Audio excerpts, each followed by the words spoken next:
Balamusiza nnyo ab'ebitiibwa Alien Skin ne Julio bavuddeyo twebaza Katonda twebaza n'abo abaataddemu amaanyi gaabwe gonna okulaba nga Alien Skin avaayo. Omanyi abantu baasanyuse nnyo kujjaganya kwabadde kw'amaanyi era yalaze amaanyi era buli muntu ali yabadde agamba mbunno yagwa akaliro akawulidde amasanyalaze wagalabye naye nga njagala nzize ne listi y'abantu abalwanyi ababadde ku front n'ababadde emabega wa kateni kubanga wasanyuse nnyo nga Alien Skin avuddeyo naye oyinza okuba nga tomanyi baani abalwanyi abaataddemu okulaba nga Alien Skin avaayo. Asookera ddala ye mukulu gwe bayita Hamis Kigundu ne Yasini Sentongo abo ba Luganda hatugambe nti Ham Enterprises yakoze kyamaanyi nnyo ng'eri mu background okulaba nga Alien Skin avaayo nga yekola ekintu eki financial problems yazisolovinze zonna buli aweetaagisa ssente awo wowe balwanyi nti wano baagala mmeka nti ziizino kyetuba tugamba tino siga ensigo. Alien Skin mu kugulawo ekisaawe yagaana ssente n'agamba nze ngenda kuyimbira bwerere wano ndi waka nekimulumya omutwe n'agamba omuvubuka ono ndi musasula ki yabadde ali awo n'afuna ebizibu naye n'ayiwawo omubiri financially. Weetegekere kola emikwano egigattako era Hajamisi tukwebaza nnyo okubanga olwaniridde abantu ng'abo walwanirira omugenzi Isima we bamusibanga we najja mu maaso go ne nkugamba ngenda kukola okujjukira kwa Isima okw'omwaka nga amaze okufa n'okwata $5 million n'ozimpa era omukolo gyo gyayimirirawo ku lulwo. Owookubiri bamuyita Big Size Bebe Cool naye akoledde mu kateni. Nze nnyini namukubira essimu ku Lwokutaano mu wiiki gye baamusiba nga mmanyi nti Alien Skin ajja nga njagala confirming nga nkooye ŋŋambo nagamba kati ŋŋambo zisusse kamwekubirira essimu ambuulire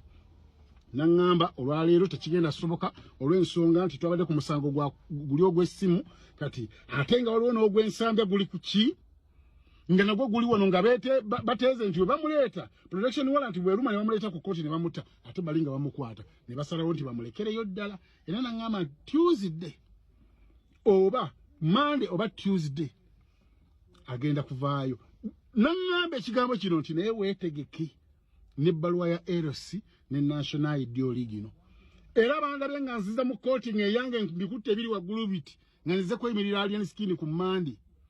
Bebe Cool ye yaŋŋamba nti twagala abantu abavunaanyizibwa bw'oba osobola noonyayo n'abalala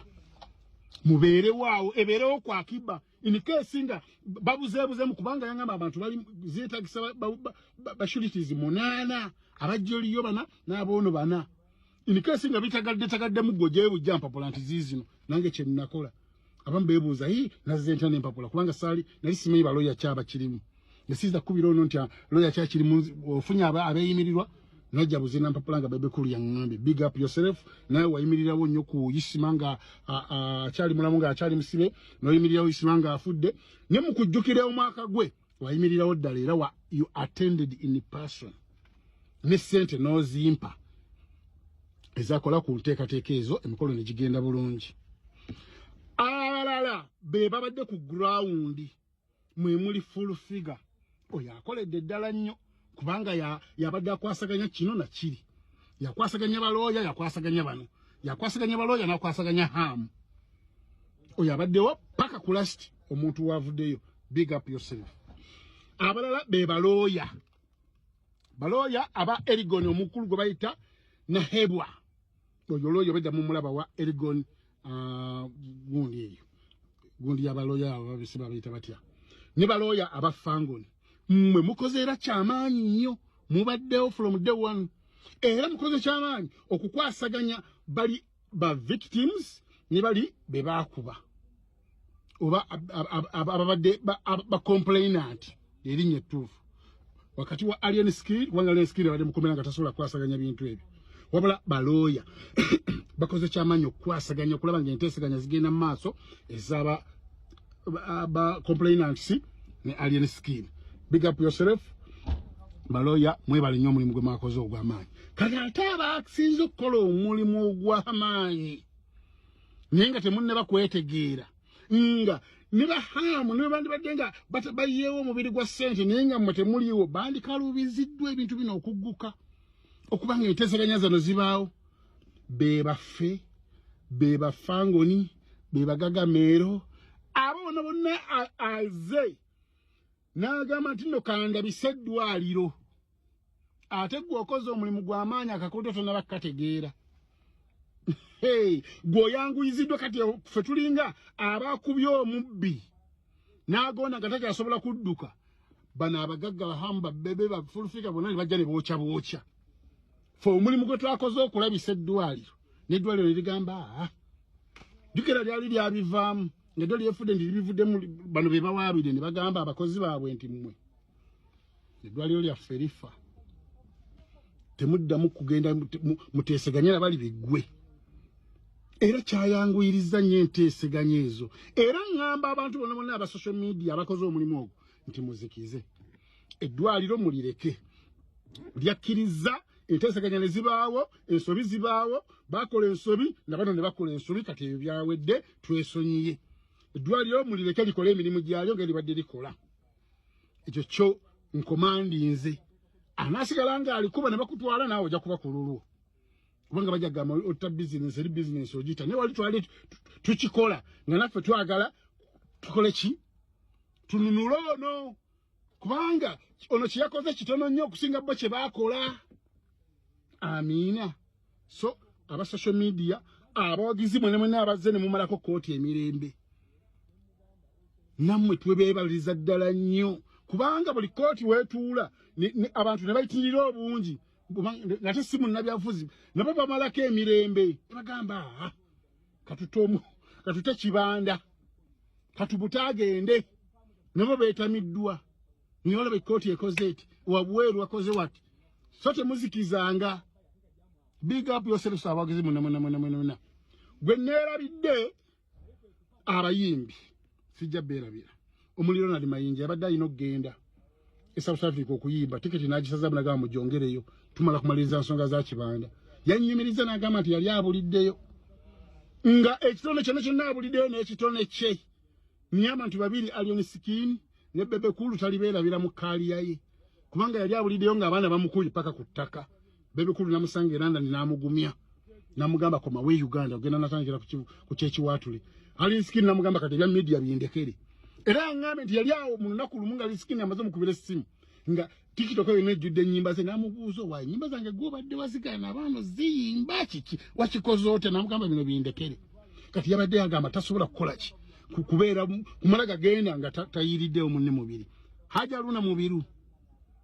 big up yourself Tom D ate Tom D alina n'ekivulu ku Saturday eno walwerweza tugende tumuwagire naye abaddewo era yaliwo olunaku lwe baamukwata yajja nze ndi ku kooti nga bamaze omutwala Tom D nga atuuse ne munyumiza ebibaddewo ne mulagala ku video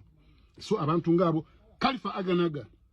obedde ali mu kooti from day wano nga ali ku live abo abantu information tavaawo abayimbi bangi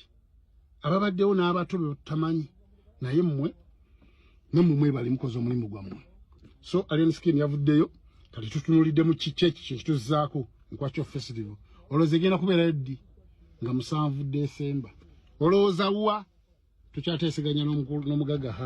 obanga obudde butumala nga tugiteekayo blessing in disguise oba baamusibye kati affe tugenda temuwagira waliwo n'abatategedde nti yabuuse mu mmotoka nga bamutwala mu kabira ne kawuuma yagibuuseemu n'adduka emisinde naye nga ekyo kyawedde bafangalo soldiers mwenna kati muyige engeri gye mukwatamu ebintu mpola mpola ba muntu olemena nga tewali kamera amiina Kenya Media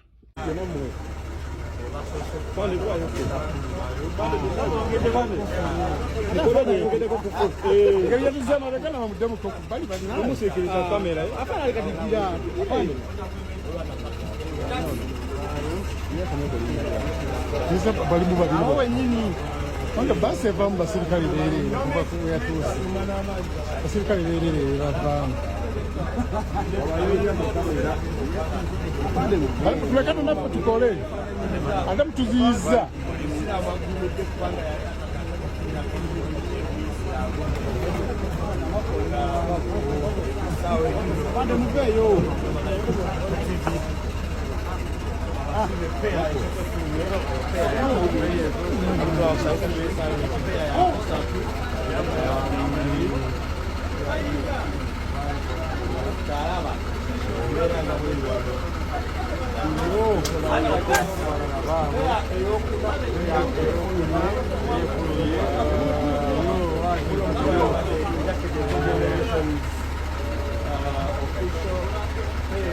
Rwanda.